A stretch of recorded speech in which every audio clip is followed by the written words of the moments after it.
Ikaze ku makuru arambuye duhera ku nkuru ivugwa cyane ku isi y'amatora ya Leta Zunze Ubumwe za Amerika. Joe Biden umukandida w'ishyaka ry'abademokarate atangiye kugabanya icyuho mu majwi yibanze amaze kubarurwa mu matora y'umukuru w'igihugu, ariko amaleta y'ingenzi menshi ntaratangaza imibare ya nyuma y'amajwi. Abo mu itsinda rimwamamaza bavuze ko ari imbere mu majwi muri leta ya Wisconsin, imwe mu zahimbwe battleground state, cyangwa se zitanga inzira yo kugera ku majwi atsindirwa kugira ngo umuperezida atorerwe umwanya.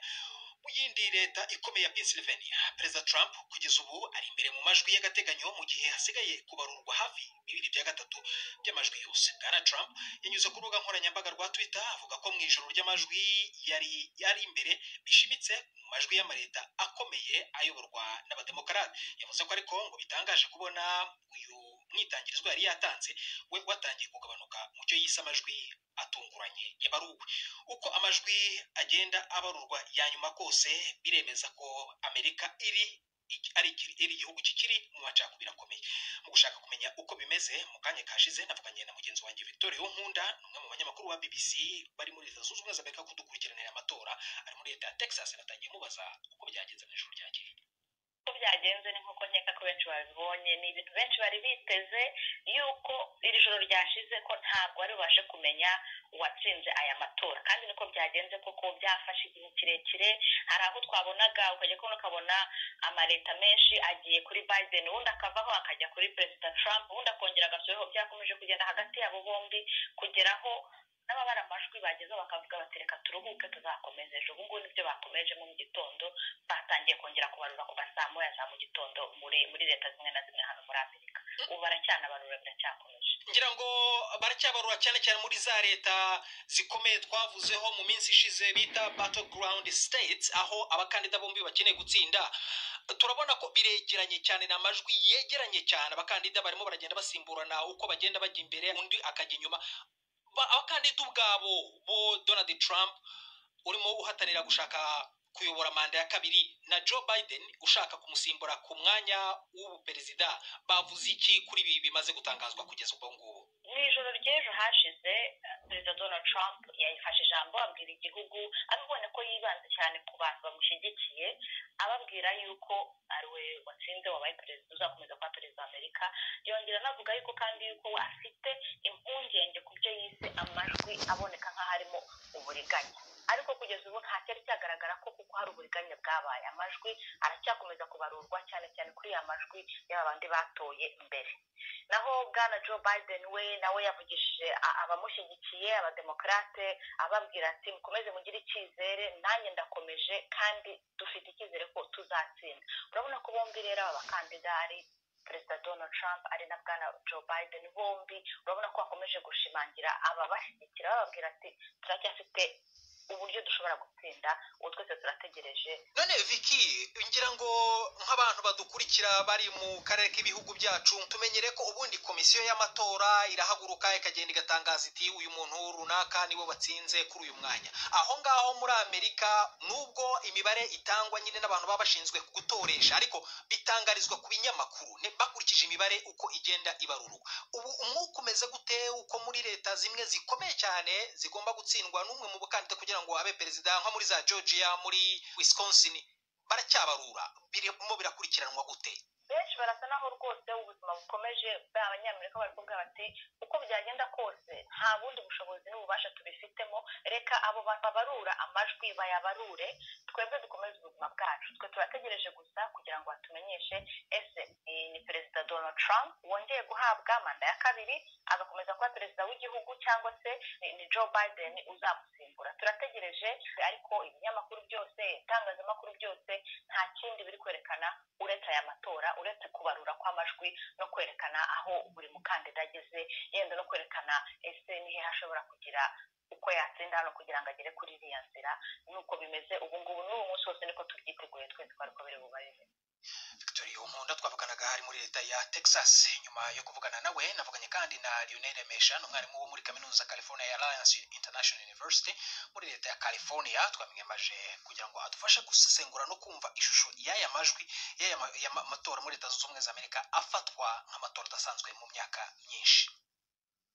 nk'uko bari bivuze mbere ko haba amatora hariho ama statistique bahora bagira imbere kugira barabe ufite bafite amashanse yo gutsinda ariko muri icyo gihe ibintu birashobora guhinduka kuko bararaba abantu batoye ukungene bangana ariko cyane cyane ni ama electoral college votes ya majwi 270 umukandida agomba kugira ngo abe perezida. Egome ara zose zo ngaho ifise amajwi ama electoral votes aronka yanditswe kuri yo nk'ubu nko mu ntara ya California ama electoral votes yo California ni nka 55 ama electoral college ya votes nka Minnesota ni 10 Michigan ntibaraheza no kuyaharura ingenda tugarukira aho ngaho. So byatewe n'ikiro kugira ngo iyi mibare igaragaze yerekana ko yegeranye cyane bitandukanye nuko byari bimeze mbere y'amatora, byatewe n'iki? ahubwo baharura ku bigiri bito ariko urabona nk'ubu muri aya matora hari abantu benshi baje gutora cyane kandi hariho n'abantu benshi batoye muri mail barungika mu amajwi yabo n'akabaruwa k'amakete.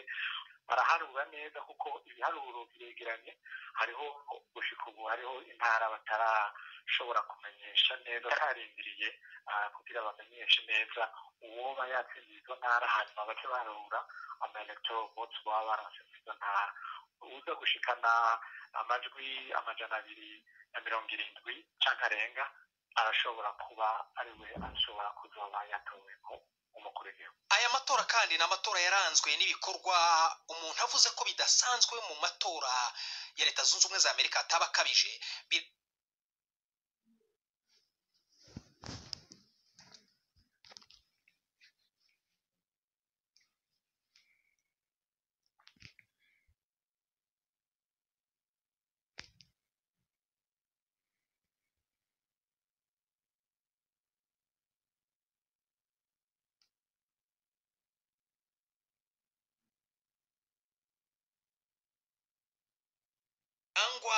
Ndetse n'ubwoba bufatika bushiko bashatse bagerageze gukingira biramutse biba kuko hari harabaye imyigaragambyo mu minsi yahera magazine amwe arabonwa amatora ino yanyaba igihugu hari demokarasi yamaze gutsimbatara, hari inzego zikomeye cyane muri ico gihe naho ibitigiri byomera nk'ibishaka kungana canke vyegerana mu mategeko bazokoresha amategeko hanyuma barabe kungene bashobora kubiharura neza. No muri kahise kenshi bashoboye kuvuga uwatsinze, hariho imyaka nayo muri kahise babanje kurindira kugira bashobore guharura neza bamenye uwatsinze neza umariho.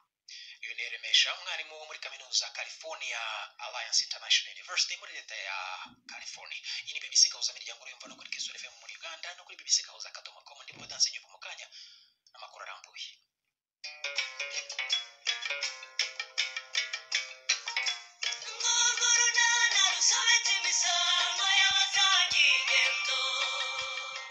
Mu kiganiro runana cyo kuri wa kane twabateguriye nikoze cyuri Max Yego nawe wabonye Jewe Stepis papa.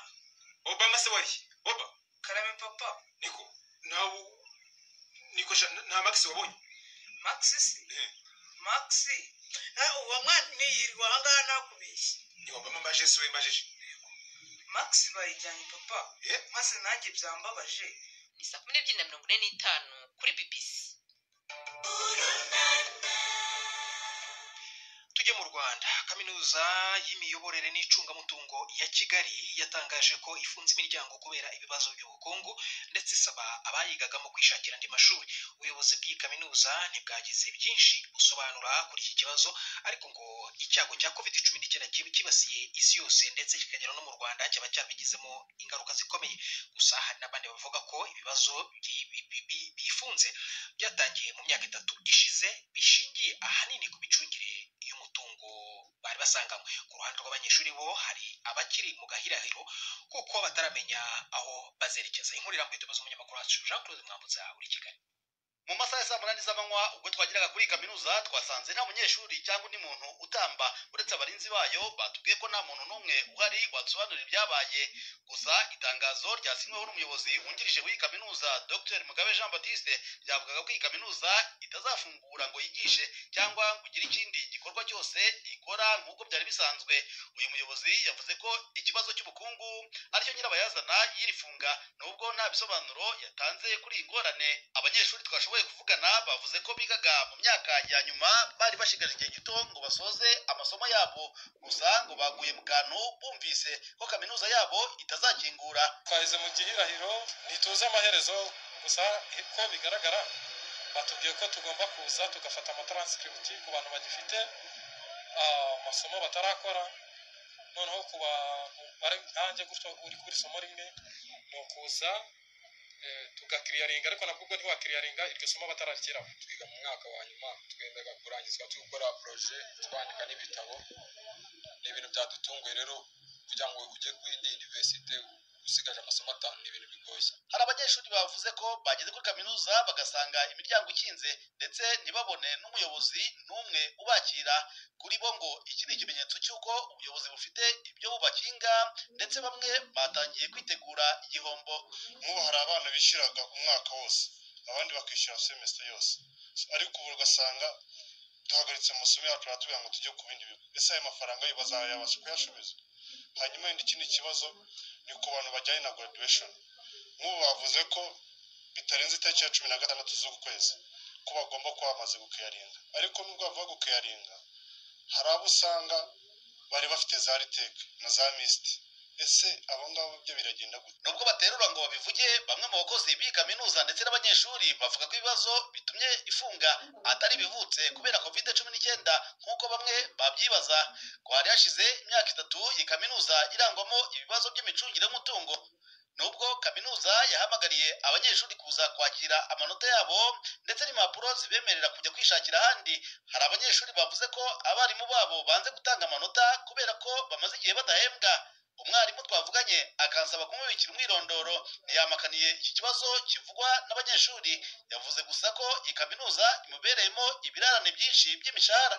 Ubwo twakoraga iyi nkuru twamenye ko hari inama y'igitaraganya yari iteraniye muri Minisiteri y'Uburezi yiga ku kibazo cy'iyi kaminuza.